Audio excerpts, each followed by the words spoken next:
Hello बच्चों, कैसे हो आप लोग। आई थिंक सब लोग ठीक होंगे। तो कल की क्लासेस में हमने basic introduction of life process के बारे में जाना था। आज के इस सेशन में हम जो है ऑटोट्रॉपिक न्यूट्रिशन के बारे में जानेंगे कि ऑटोट्रॉपिक न्यूट्रिशन आखिर होता क्या है। तो ऑटोट्रॉपिक न्यूट्रिशन जो है प्लांट्स में देखने को मिलता है, खासकर जो फोटोसिंथेटिक कुछ बैक्टीरिया हैं उनमें भी देखने को मिलता है। और मोस्ट ऑफ 90 केसेस में जो है ऑटोट्रॉपिक न्यूट्रिशन जो होता है वो प्लांट्स में देखने को मिलता है।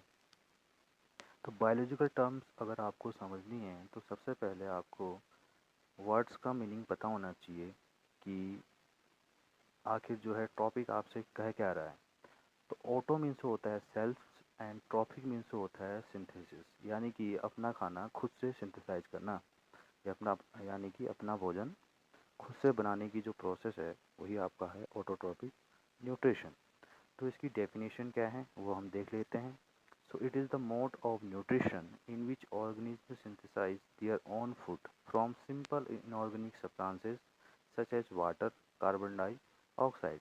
यानी कि एक ऐसी प्रोसेस है जिसमें कोई भी लिविंग ऑर्गेनिज्म जो है जिसमें ऑटोट्रॉपिक न्यूट्रिशन देखने को मिलता है वो अपना खाना सिंपल जो इनऑर्गेनिक सब्सटेंस हैं जैसे वाटर हो गया, कार्बन डाइऑक्साइड हो गया, इनसे मिलकर जो है अपना भोजन का निर्माण करता है।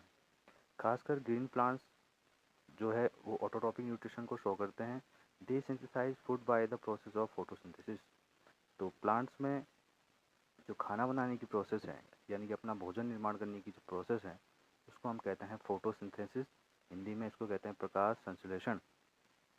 तो बच्चों सबसे पहले हम ये जानेंगे कि फ़ोटोसिंथेसिस आखिर होती क्या है, कि फ़ोटोसिंथेसिस के दौरान कौन कौन से मॉलिक्यूल्स की आवश्यकता होती है और साथ ही साथ इस रिएक्शन में कितने इनऑर्गेनिक मॉलिक्यूल्स और किस प्रकार का प्रोडक्ट जनरेट होता है, उसके बारे में हम जो है डिटेल में हम इस चीज़ को पढ़ने जा रहे हैं।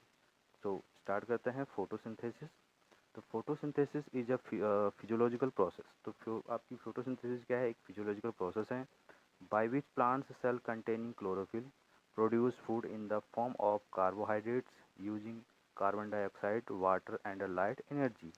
तो फोटोसिंथेसिस प्रक्रिया के दौरान जो प्लांट्स हैं वो अपना भोजन किस प्रकार से सिंथेसाइज कर रहे हैं।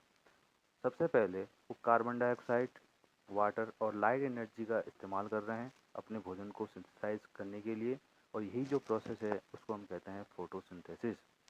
एंड जो फोटोसिंथेसिस है इस दौरान जो आपका एक्सेट प्रोडक्ट है यानी कि जो प्लांट से बाहर निकलता है वो आपका है ऑक्सीजन, और कार्बन डाइऑक्साइड प्लांट एब्जॉर्ब करते हैं और ऑक्सीजन को बाहर छोड़ देते हैं। नेक्स्ट है इसमें इम्पोर्टेंट थिंग है, तो फोटोसिंथेसिस जो प्रोसेस चल रही है वो प्लांट्स के मोस्ट ऑफली 90 ऑफ केसेस में जो है लीव्स में होती हैं, किसी किसी प्लांट्स में जो है स्टेम में भी फोटोसिंथेसिस हो सकती है। तो क्लोरोफिल इसका इंपॉर्टेंट पार्ट होता है क्योंकि यही लाइट एनर्जी को एब्जॉर्ब करता है। तो क्लोरोफिल क्या है, it is a green pigment. ये एक हरित लवक है जो प्लांट्स में पाया जाता है, ग्रीन प्लांट्स में पाया जाता है। जो क्लोरोफिल है इज़ प्रेजेंट इन क्लोरोप्लास्ट। तो क्लोरोप्लास्ट जो है क्लोरोफिल को क्या करता है, प्रोड्यूस करता है। क्लोरोप्लास्ट बेटा एक सेल ऑर्गेनिज्म है जो कि इसका काम होता है डिफरेंट काइंड्स ऑफ पिगमेंट्स को प्रोड्यूस करना। तो इस केस में जो पिगमेंट यहाँ पे प्रोड्यूस हो रहा है क्लोरोप्लास्ट के द्वारा वो आपका है क्लोरोफिल। क्लोरोफिल के द्वारा ही जो है लाइट एनर्जी को ट्रैप किया जाता है, और जो है फर्दर जो रिएक्शंस होती है फोटोसिंथेसिस की वो चलती हैं केवल किसकी वजह से, क्लोरोफिल की वजह से। और पेपर में क्वेश्चन भी बनता है ना, जब हम छोटी क्लासेस में थे तो पूछा जाता था कि क्लोरोफिल क्या होता है। तो क्लोरोफिल आपका क्या होता है, एक ग्रीन पिगमेंट होता है जिसकी वजह से जो प्लांट्स की लीव्स होती हैं वो हरे कलर की दिखाई देती है, यानी कि ग्रीन कलर की हमें दिखाई देती है।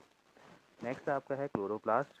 तो it is a membrane bound oval cell organism, यानी कि इसका शेप जो है ओवल शेप का होता है, और ये जो है एक मेम्ब्रेन बाउंड सेल ऑर्गेनिज्म होता है। Double membrane bound cell organism, question पूछा जाता है ऐसे कौन से दो सेल ऑर्गेनिज्म हैं जो डबल मेम्ब्रेन बाउंड होते हैं। तो उनमें से एक है माइटोकॉन्ड्रिया और सेकंड होता है chloroplast.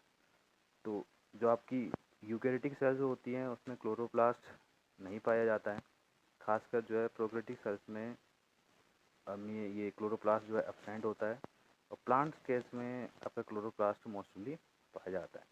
So it is enclosed bye a double membrane. तो यानी कि ये दो लेयरों से, दो परतों से ढका हुआ रहता है। And its interior contain closely packed flattened sacs called thylakoid. तो इसके अंदर जो है आपकी coin like structures of flattened sacs like structures present होता है, जिसको हम कहते हैं थैलाकॉइड्स।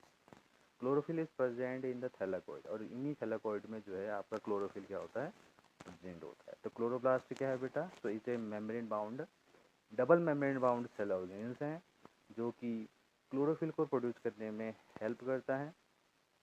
और इसके अंदर जो packed flattened sex called thylakoid, जिसको हम क्या कहते हैं, थैलाकॉइड कहते हैं। और क्लोरोफिल जो है is present in the thylakoid. और क्लोरोफिल कहाँ प्रेजेंट होता है, थैलाकॉइड में प्रेजेंट होता है। तो ये चीज़ें आपको ध्यान देने की ज़रूरत है। Thylakoids are the arrange in the piles called the grana.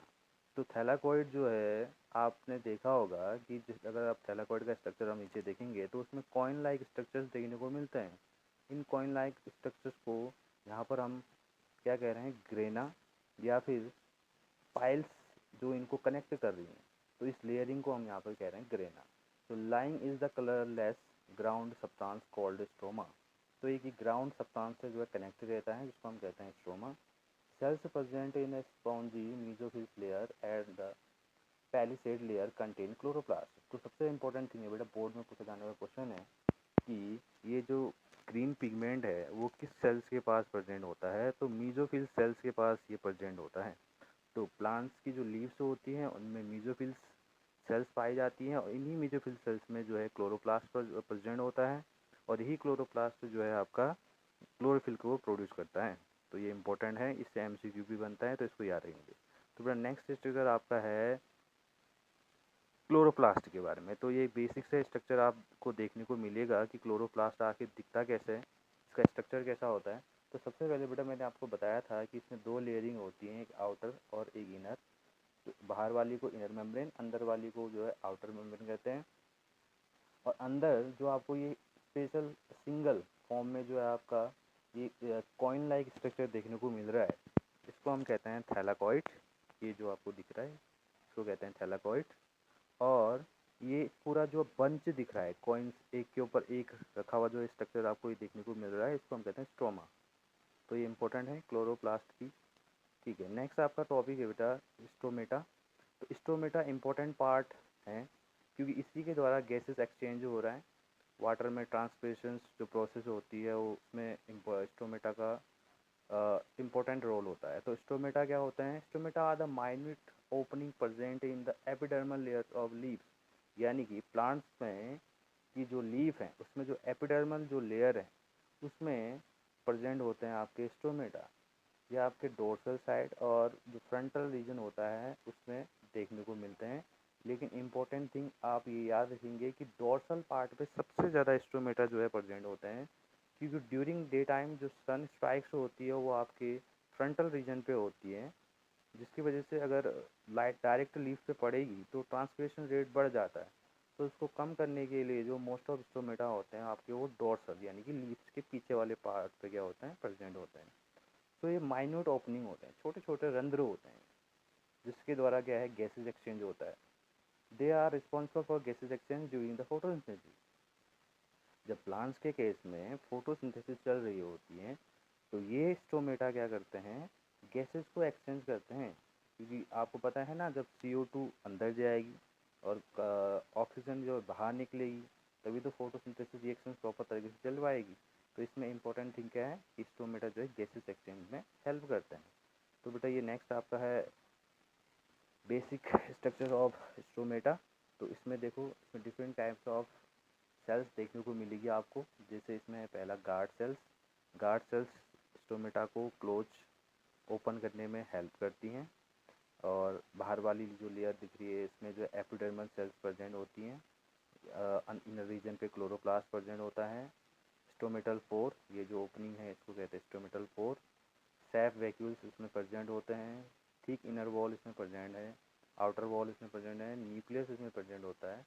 और सब्सिडियरी सेल्स इसमें प्रेजेंट होती हैं जो गार्ड सेल्स को हेल्प करती हैं स्टोमेटा को क्लोज और ओपन करने में।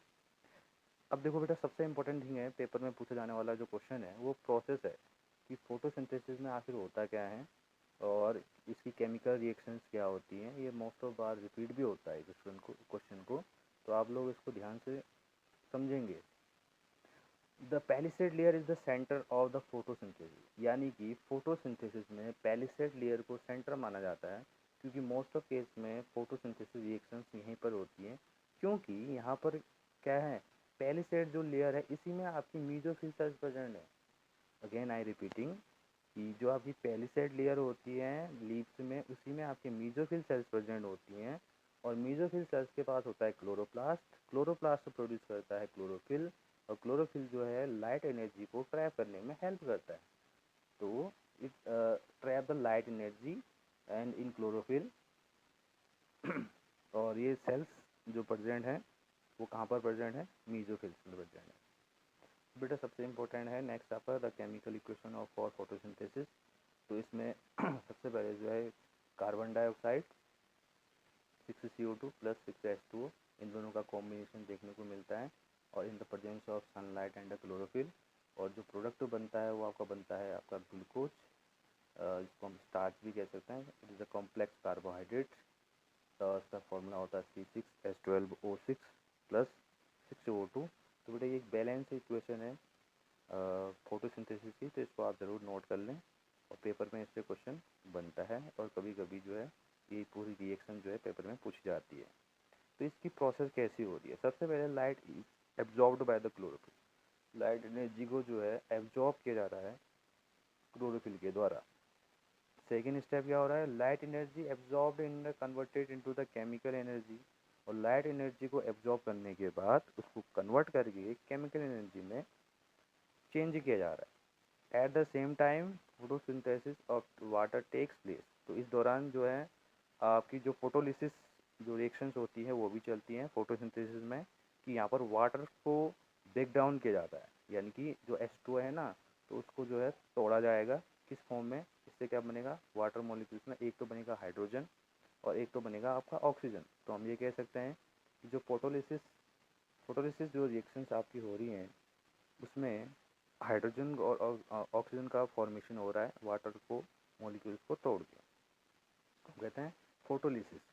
Carbon dioxide is converted into the glucose, और इसके साथ साथ ATP और NADS का इस्तेमाल करके लाइट एनर्जी को ट्रैप करके आपका कार्बन डाइऑक्साइड को तोड़ के यहाँ पर ब्रेक डाउन करके ग्लूकोज बनाया जा रहा है। इम्पोर्टेंट थिंग है, फिर से मैं रिपीट कर रहा हूँ कि इस प्रोसेस में NADPH और ATP लाइट एनर्जी को ट्रैप करके कार्बन डाइऑक्साइड को ब्रेक डाउन करके आपका ग्लूकोज का फॉर्मेशन किया जा रहा है। तो इम्पोर्टेंट है ना ये। तो सबसे पहले देखो लाइट एनर्जी को हमने एब्जॉर्ब किया प्लांट्स ने, उसके बाद लाइट एनर्जी को कन्वर्ट करके केमिकल एनर्जी में कन्वर्ट किया गया। फिर फोटोलिसिस जो रिएक्शंस है उसमें क्या हुआ, वाटर मॉलिक्यूल्स को स्प्लिट करके हाइड्रोजन और ऑक्सीजन का फॉर्मेशन किया गया, और जो कार्बन डाइऑक्साइड है उसको कन्वर्ट करके ATP और NADPH के हेल्प से लाइट एनर्जी के फॉर्म में क्या बनाया गया, ग्लूकोज बनाया गया। तो ये इम्पोर्टेंट है। तो chlorophyll, light, carbon dioxide, water and necessary for the photosynthesis. तो इसेंशियल एलिमेंट्स पूछता है बेटा पेपर में कि कौन कौन से इसेंशियल एलिमेंट्स हैं जिनका इस्तेमाल जो है फोटोसिंथेसिस में होता है, और इसके प्रोडक्ट क्या क्या बनते हैं। तो इसमें क्लोरोफिल का इस्तेमाल होता है, लाइट एनर्जी का इस्तेमाल होता है, कार्बन डाइऑक्साइड का इस्तेमाल होता है, वाटर का इस्तेमाल होता है फॉर द फोटोसिंथेसिस। और प्रोडक्ट पूछेगा तो आप बताओगे ग्लूकोज, यानी कि कार्बोहाइड्रेट बनता है, प्लस वाटर मॉलिक्यूल्स का फॉर्मेशन होता है। तो बेटा आज आई थिंक आज का लेक्चर आपको समझ में आया होगा। तो अगले लेक्चर में हम जो है हेटेरोटॉपिक न्यूट्रिशन को डिटेल में पढ़ेंगे। तो तब तक आप लोग इस नोट्स को अच्छे से बना लेंगे। होपफुली आशा करता हूँ कि मेरा ये जो लेक्चर है आप लोगों के समझ में आया होगा।